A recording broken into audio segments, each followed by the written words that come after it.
Soy Fabián Ezio López, nací un 26 de septiembre de 1962, aquí en la ciudad de Leones. Bueno, cuando a mí me sortean con mi clase 62, como todo lo de la clase, nada más que yo me presento en Río Cuarto y solicito una prórroga que consistía en que yo no iba a ser incorporado con la clase 62, sino que me iban a incorporar al otro año para que yo pudiera terminar mis estudios secundarios. Hasta 2 años de prórroga te daban. Y bueno, me la acordaron y vine y terminé mis estudios. Y bueno, Dios y la vida quiso que cuando fui con la clase 63 fue la clase que le tocó ir a Malvinas. Y cuando terminamos la escuela, estábamos en el verano y ya el 2 de febrero ya nos convocaron para presentarnos en Río Cuarto. Presentados en Río Cuarto, viajamos a Córdoba, nos subieron a un avión sin asiento, esos de aerolíneas, pero nos sentábamos así transversalmente y nunca había viajado en avión.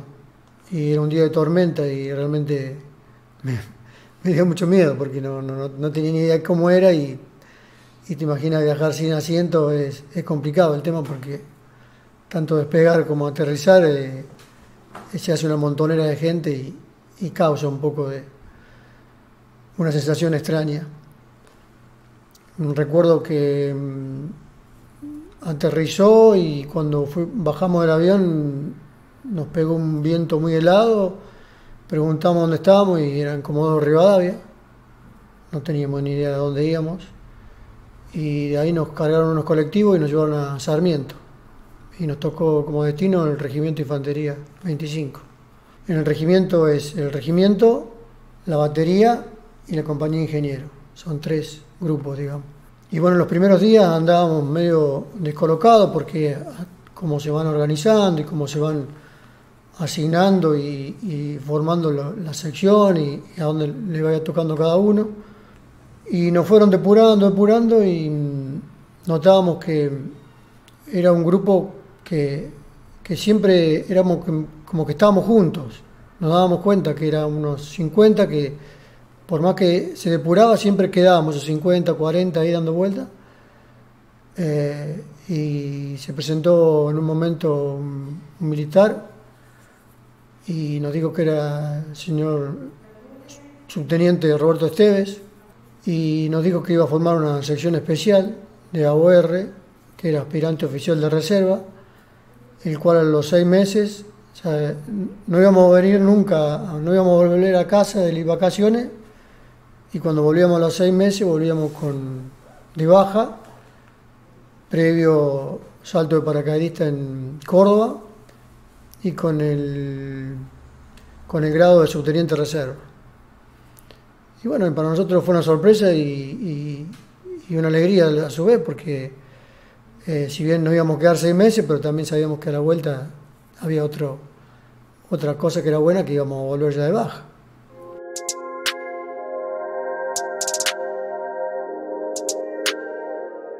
Bueno, cuando nos entregaron la ropa digamos, militar, nos llevaron de instrucción al campo ahí en Colonia Sarmiento, que estaba a unos 3 kilómetros más o menos del regimiento. Y bueno, y ahí empezamos dormíamos en carpas de A2, y la instrucción fue bastante dura, porque teníamos tanto la instrucción física como la instrucción que nos daba clase él, el teniente Esteve y el cabo Primero Olmos. Estábamos todo el día, si no teníamos instrucción, digamos, de entrenamiento, teníamos instrucción de clase o clase de tiro, y ahí estábamos siempre en actividad. Y realmente nos fortaleció mucho, y Roberto era una persona con muy altos valores humanos, muy altos valores religiosos, y bueno, el profundo amor por la patria que lo quedó demostrado en su accionar. Y eso lo fue inculcando, o lo fue manifestando, o nos fue enseñando, y cada uno lo fue incorporando de la manera que pudo. En la parte de la historia, después cuando se conoce, cuenta en una carta que le escribe Roberto a su novia que está formando una sección de leones y que lo está bien seleccionando y está teniendo un ojo muy, no me acuerdo si dice lince o clínico, no sé cómo el nombre pone, está el testimonio, como que quería formar una sección especial, como realmente lo fue, y bueno, para eso tomó mucho en cuenta quienes tenían los estudios completos secundarios, a lo mejor físicamente quiénes eran los que más estábamos quizás con una mejor físicamente, intelectualmente, no sé, o el ojo de él formó la sección que logró formar, ¿no? Y a nosotros nos ayudó mucho, porque realmente era un referente total. La palabra de él, nosotros estábamos esperando que nos dejara su mensaje, o que nos hablara, o que nos alentara, o que nos dejara porque tenía una convicción para decir las cosas que nosotros nos sorprendíamos todos los días con algo nuevo, porque era una persona que impactaba mucho y fortalecía. Por ahí uno si se caía un poco porque anímicamente le podía haber pasado algo, o porque extrañaba o por algo, él realmente siempre estuvo cerca de sus soldados. Y bueno, y cuando terminamos la instrucción en el campo, cómo son esas cosas que, como decía antes, que dormíamos en las carpas de 2 personas, y a mí me tocaba dormir con José Luis Bracamonte, que de acá de Leones, que jugamos, de chiquitos jugamos juntos, y que fuimos a la escuela juntos, y nos toca el servicio militar juntos, y nos toca ir después a una guerra juntos. Son cosas que realmente hay un mensaje muy, muy grande de nuestra unión, ¿no? de nuestros afectos, que también porque vivíamos hasta cerca, si se quiere. Y el 26, después que volvimos del campo, el 26, 27 de marzo, nos cargan unos camiones y fue un simulacro. Y volvemos a la cuadra y volvemos a rearmar el bolso y no fue como que estuvieron probando a ver cómo reaccionábamos. Y el otro día ya nos empiezan a cargar con munición de guerra, nos cambian un poco el equipaje, la ropa. Y el 27 nos dicen que nos vamos a ir a una instrucción y nos cargan en los camiones y nos llevan a Comodoro. Y en Comodoro no teníamos idea de dónde íbamos y volamos, aterrizamos y tampoco sabíamos dónde estábamos y preguntamos y nos dijeron que estábamos en Bahía Blanca. Y ahí había mucho movimiento de gente, había muchos soldados. Y nos toca el rompehielo Almirante Irizar, zarpamos. Era todo tranquilo, normal, o sea, lo único que nos llamó la atención era la munición de guerra que teníamos encima, que para un entrenamiento tampoco se usa munición de guerra. Pero bueno, es como que no teníamos tiempo para pensar mucho porque siempre teníamos alguna actividad que hacer, inclusive arriba del rompehielo. Y el segundo día que estamos en un viaje muy difícil porque mar adentro, el Mar del Sur es muy bravo. Un día avanzamos creo que 20 kilómetros y el rompehielo, que es el único que va a la Antártida, y se movía que parecía que no hay forma de sostenerse. Y la segunda o tercera noche nos reúne Roberto y rezamos el rosario, y nos hace jurar la bandera con unas cintas que teníamos en el rosario y nos dice que vamos a recuperar Malvinas. Y ahí supimos realmente que íbamos a Malvinas, porque no se había mencionado Malvinas. Muchos pensábamos en Chile, sí, porque siempre se habló de Chile, que podía haber algún problema. Inclusive cuando estábamos en el campo, o sea, en el DIN siempre nos hablaba que teníamos los chilenos ahí a 40 kilómetros y que en cualquier momento podía pasar cualquier cosa. Entonces nosotros estábamos mentalizados con esa parte de la historia, no con Malvinas. Y bueno, y recuerdo que le dije a Roberto, bueno, mi subteniente, vamos a quedar la historia. Y él me dijo, así es, López, así es. Y bueno, después nos dieron las instrucciones de cómo íbamos a desembarcar. Estaba previsto que éramos los primeros en bajar.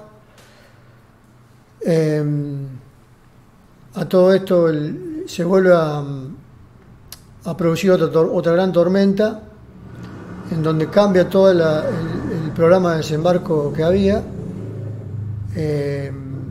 y se decide que los primeros en bajar los que iban en otro barco.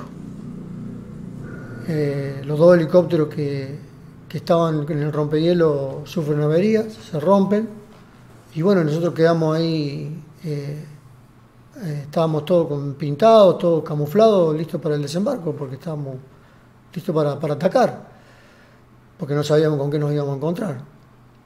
Y como se demora eso, desembarcamos al mediodía del 2 de abril. Y nos fuimos caminando hasta Puerto Argentino, hay 5 kilómetros. De ahí nomás pasamos a otro barco y nos fuimos a Darwin, mejor dicho, a Pradera del Ganso. Y ya el 3 de abril estábamos en Pradera del Ganso, donde fue nuestro destino hasta el último día que estuvimos en Malvinas. Nuestra parte en Malvinas bien se diferencia en dos partes, porque la primera parte hasta el 1 de mayo seguimos con toda la parte de instrucción, con un clima que es bastante adverso, donde los días son cortos, llueve permanentemente, hay mucho viento, mucho viento. Pero bueno, nos aclimatamos. Realmente yo no me explico cómo todavía no sentía frío, porque realmente uno no me puedo quejar ni del frío, porque no lo sentí. Nos dedicamos a cavar las trincheras, que se llaman los Pozos de Zorro, en todo un perímetro alrededor de una escuela que era donde dormíamos. Y recuerdo que un subteniente y un sargento del 12 me llevan a trabajar en la radio que había dentro de la escuela, y con esa radio tratamos de contactar, aparte de la parte militar que hacía el cumplimiento de la radio, tratamos de contactar si se podía algún familiar de algún veterano o algún oficial de que estábamos ahí, para que tuvieran noticias de nosotros. En mi caso particular recuerdo que nunca pude averiguar quién fue. Un radioaficionado, Marco Juárez, apareció, y vía telefónica que se comunicó con la casa de Belina, que es la mamá de mis hijos, y bueno, y ahí pudieron tener noticias, dar la noticia a mis padres, todo eso. Y bueno, también pudimos contactar a varios de mis compañeros. Cada vez que aparecía uno en la radio salía corriendo a buscarlo para que viniera, así podía hablar. Y recuerdo el caso de Sergio Zavala, que de Río Cuarto, que se arrolló frente a la radio y no le salió una palabra, no pudo hablar una palabra. Y para el día del cumpleaños de Roberto, lo pudimos comunicar con su novia, y cuando quisimos salir del cuarto de la radio, él dijo que no, que nos quedáramos, que él quería que escucháramos lo que hablaba con su novia.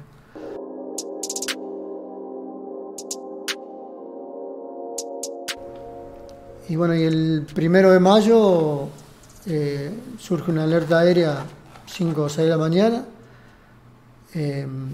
Entonces corrimos a los pozos, cada uno tenía el suyo, y habremos estado 2 horas ahí que no pasaba, estaba todo tranquilo, todo normal, y de golpe vuelve a sonar la alarma, y de bien que estábamos aparecieron 3 aviones Harrier, que para nosotros era algo totalmente conocido, obviamente, y fue nuestro bautismo de fuego, y ahí nos dimos cuenta realmente de que todo había cambiado, que las reglas ya no eran las mismas, y hasta el propio teniente también tuvo su bautismo de fuego, obviamente, y las cosas nos cambiaron para todo. cada uno tuvo que sumar a su manera y sacar fuerza de donde pudo. Y después tuvimos muchas charlas con respecto a lo que había sido ese ataque y bueno, ya la guerra estaba declarada definitivamente, y a partir de ahí empezamos a dormir en los pozos de Zorro. No volvimos más a la escuela. O sea que hasta el 28 de mayo, que es cuando se produce el combate cuerpo a cuerpo, dormíamos 2 horas, hacíamos 2 horas de guardia, íbamos rotando y sufríamos también los ataques por buques de los ingleses, que eso sí psicológicamente afecta y mucho, porque te están tirando a 40 kilómetros y se siente una secuencia que se siente el estampido, el silbido y el estruendo que pega, no sabe dónde pega, y por ahí te pega más adelante, por ahí te pega más atrás, por ahí te pega lejos, por ahí te pega cerca, pero cuando pega en el suelo se raja la tierra. Y es psicológico porque pueden estar 1 hora tirando. Y entonces llega un momento que vos decís, basta, loco, no tienen más, porque vos sentís el tac, tac, tac, y después el silbido, y el estruendo, y es muy desgastante. Realmente son una de las cosas que uno tiene más presente y psicológicamente afecta ahí mucho. Y uno lo puede descubrir después con el tiempo. En ese momento a lo mejor teníamos otra edad, vivíamos otro momento y estábamos con otra adrenalina y hoy no sé si aguantaría un estruendo de eso. Calculo que no lo quisiera volver a escuchar. Y el 26 ya empezamos a escuchar los primeros combates cerca. El 27 de la noche se hizo insoportable, ya se veían fogonazos por todos lados. Calculo que habrán estado combatiendo a 6-7 kilómetros porque estaban por detrás de Darwin. Nosotros de Darwin estábamos a 1,5 kilómetros. Y el 28 de la madrugada nos reúne Roberto, Teniente Esteves, nos forma y nos dice que vamos a ir al frente. Y en esa formación, cuando termina, dice, pero el cabo Rosales, Álamo, Maina, y me nombra a mí, se van a quedar acá. Nunca supe cuál fue el motivo, y los vi marcharse. No sé en tiempo cuánto habrán marchado, es muy difícil calcularle, pero habrán marchado 40-50 minutos, menos de 1 hora, y sentimos que habían entrado en combate, por lo que se dedujo que estaban bien cerca los ingleses. Y bueno, y ahí tomamos posiciones. Recuerdo que Rubén se había puesto, el cabo Rosales lo había puesto por delante en unos pozos, me había puesto por detrás de mí, el cabo que iba y venía, y atrás mío Álamo. Y bueno, y de ahí se veían los morteros que pasaban, porque nosotros a nuestra espalda teníamos Ganso Verde y enfrente teníamos Darwin, o sea, estábamos en el medio. Entonces, como se estaba combatiendo por los morteros, pasaban los morteros argentinos y pasaban los morteros ingleses. Y realmente fue una mañana terrible. Y no recuerdo la hora tampoco, es difícil precisarla, pero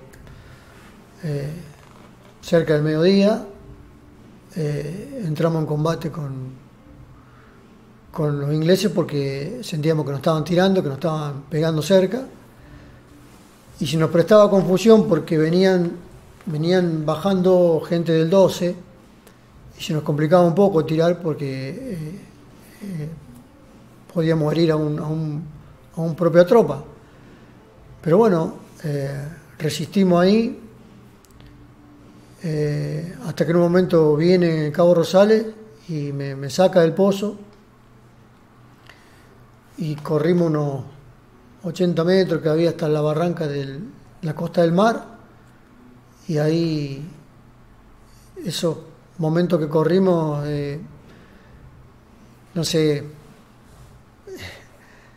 es muy difícil explicar el zumbido de que te pasa el proyectil tan cerca, porque es un zumbido que te pasa y decís me pega, porque no.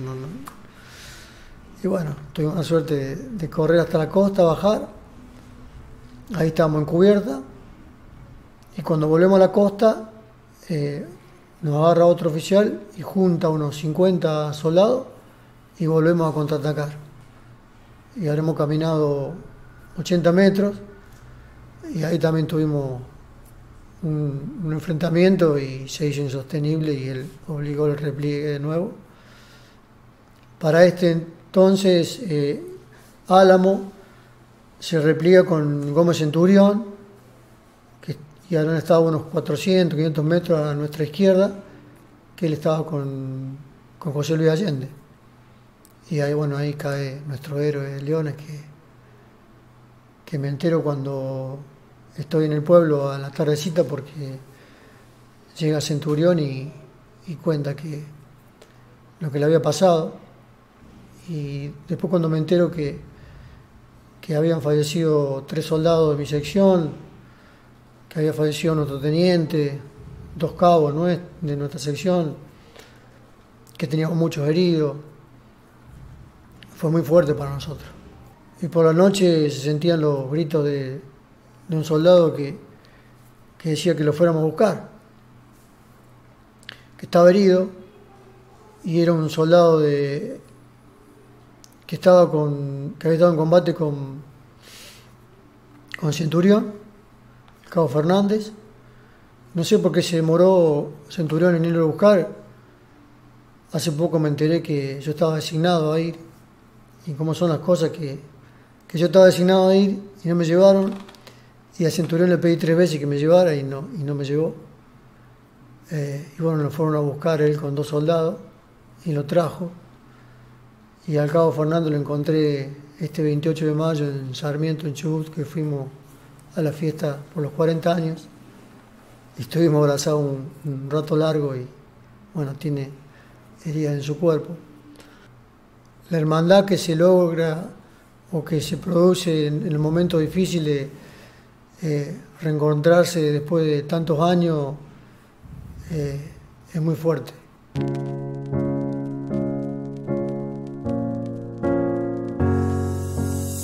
Nosotros nos tomamos prisioneros, estuvimos prisioneros en San Carlos 4 o 5 días, después nos suben al Norland Hull, un barco inglés, y ahí estuvimos 7 u 8 días, y nos devuelven a Uruguay. De Uruguay volvemos a Bahía Blanca, y recuerdo que el viaje a Bahía Blanca, como si fuera hoy, porque justo jugaba Argentina en el debut del Mundial de España, así que veníamos escuchando el partido por el colectivo. Estamos en Buenos Aires, en el colegio militar, o en Campo Mayo, no me acuerdo. Y recuerdo que en unas formaciones nos dicen que vamos a recibir visitas, que nos habían ido a visitar. El que tenga familiares y el que se queda, el resto nos llevaban a una cuadra. Una cuadra significa un galpón, así. Y recuerdo que ese día aparece el papá del Gaby Massey, y el Gaby estaba al lado mío formado, y salió corriendo, y yo digo, mirá el loco cómo va a romper la fila, que lo van a cantar pedo. Y yo decía, qué bárbaro, que el papá lo venga a ver, qué cosa. Bueno, después salimos marchando, formados, que nos íbamos al galpón a la cuadra, y recuerdo ir caminando, y levanto la vista, y lo veo a mi papá.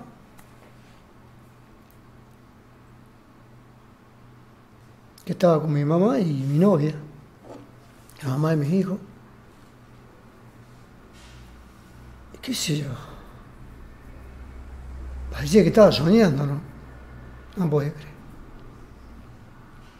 Hacía como 3 días que estaba en Buenos Aires dando vueltas, buscándome.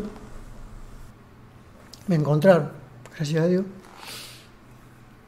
Después se volvieron, nosotros volvimos a Sarmiento y allá nos dieron una licencia. Y recuerdo que veníamos, me acuerdo si eran 12, 15 colectivos, y veníamos en el último nosotros, con Quito Langer y Oscar Ledesma. Y cuando llega nuestro último colectivo a la estación de tren, para agarrar el tren para venir a Córdoba, el tren había salido. Y teníamos unos pocos pesos y dijimos, ¿qué hacemos? Y bueno, vamos a dedo. Así que nos fuimos a dedo, todo por el sur de la provincia de Buenos Aires. Aparecimos en Santa Rosa de la Pampa y de ahí recién llegamos a Villa María para yo poder llegar a Leones. En Río Cuarto, Oscar se va a la Bulash, a la Carlota, y bueno, en ese venir a dedo, una noche nos encuentra un viajante y nos lleva a comer a su casa. Nunca pudimos saber quién era, quién fue. Nos da de comer y después nos lleva a la terminal ahí, de Santa Rosa, y ahí nos quedamos durmiendo en la terminal. Y unos camioneros a la mañana cuando amaneció nos pagaron el desayuno y nos trajeron un pedazo, no me acuerdo hasta qué pueblo vinimos, y de ahí nos alcanzó la plata a los tres juntos para venir hasta Río Cuarto. Queríamos usar la plata para venir los tres, porque si no nos queríamos separar. Y en Villa María me vine a dedo a Leones. Y cuando me bajo en Leones, me bajo del camión y cuando le saludo al camionero, cierro la puerta, viene el hermano José Luis Bracamonte. Y me dice, Fabián, y empezó los gritos ahí al lado de la ruta y en un ratito un montón de gente que estaba. Y yo vivía a 2 cuadras de la ruta. Así que en un ratito llegaron mis papás, mis padres que estaban ahí. Y bueno, y esa fue mi vuelta a Leones. Después me entré a trabajar en el Banco Nación, en Mendoza, en Bowen, y me fui, tuve 2 años y pico trabajando allá. Después nace Erika, mi hija, después me vengo trasladado a Leones, y nace Pablo, y después viene el más chico, Marino, y bueno, mis hijos, y ahora mi nieta, Ana Luz, que ya va a cumplir 14, y Alegra, que va a cumplir 7 ahora, este mes. Y bueno, ellos son los que todos los días están preguntándome y están acompañándome en este viaje, ¿no?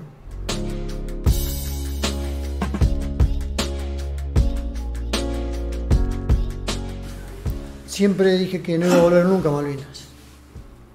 No quería volver a Malvinas. No iba a volver a Malvinas. Y fui una persona de practicar deporte, siempre estar metido en algún lado. Comencé a correr. Y en el 2016 ya había corrido varios maratones de 21 kilómetros, que son carreras, maratones del T42. Había corrido varias de 21. Y digo, me fui a Rosario a correr en el 2016 la de 42. Y cuando termino de correr la de Rosario me entero que en Malvinas todos los años se corría un maratón. Y bueno, eso fue lo que me motivó a volver a Malvinas. Llegué en el 2017, ayudado por el municipio de acá con el doctor Fabián Francioni y Lorena Bussi, a quien le agradezco, y el pueblo de Leones, obviamente. Y en el 2017, para los 35 años, volví a Malvinas con un grupo hermoso de Buenos Aires y corrí el maratón más austral del mundo. Le puse 4 horas 8, llegué con una carga de emociones encontradas y desencontradas, porque llegamos el sábado a la tardecita y el domingo a las 8:30 de la mañana estaba corriendo. El día miércoles fui al cementerio de Darwin. Y bueno, son las cosas que no las puedo transmitir y que me las llevaré para cuando pase a otro lugar. Y el rosario ese que contaba al principio, lo mantuve toda la vida y como algo simbólico se lo llevé y lo puse en la cruz de José Luis Allende. Era como que tenía que dejarle algo al negro y bueno.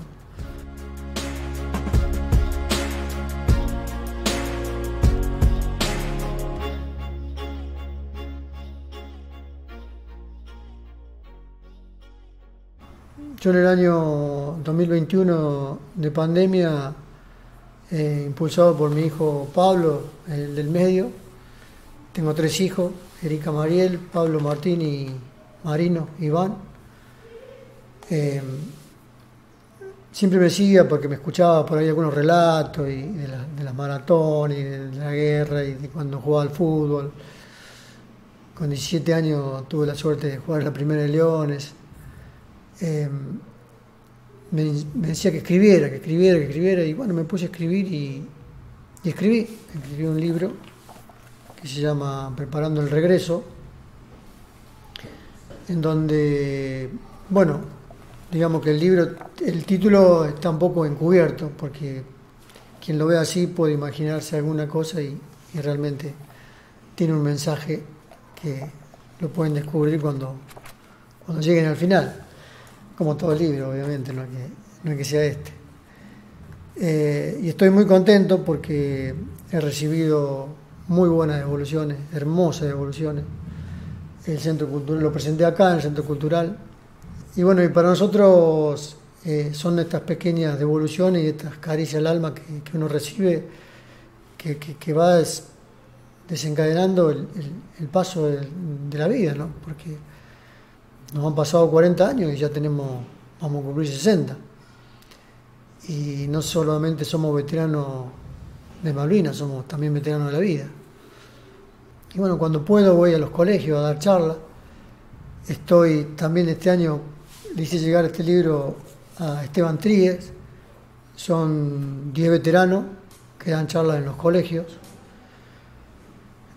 Cuando a Esteban, que lo conocí cuando volví a Malvinas, hicimos una buena relación, le mandé el libro y apenas lo leyó me dijo: Fabián, ya te propongo ser el 11. Y bueno, también formo parte de esa ONG. Es un trabajo muy, muy hermoso. Hace muchos años que ellos vienen trabajando en esto. Porque uno por ahí se pregunta, ¿qué puedo ayudar? ¿Qué puedo aportar? Y bueno, en el relato que yo hago en el libro, como es una autobiografía, cuento mi vida. Lo que me costó mucho también convencerme de publicarla, porque incluye mi hijo, mi familia, mis padres, siempre mi intimidad. Pero bueno, ellos me acompañaron, me dijeron: papi, dale para adelante. Y bueno, eso me hace bien transmitir la experiencia que uno tuvo, las buenas y las malas.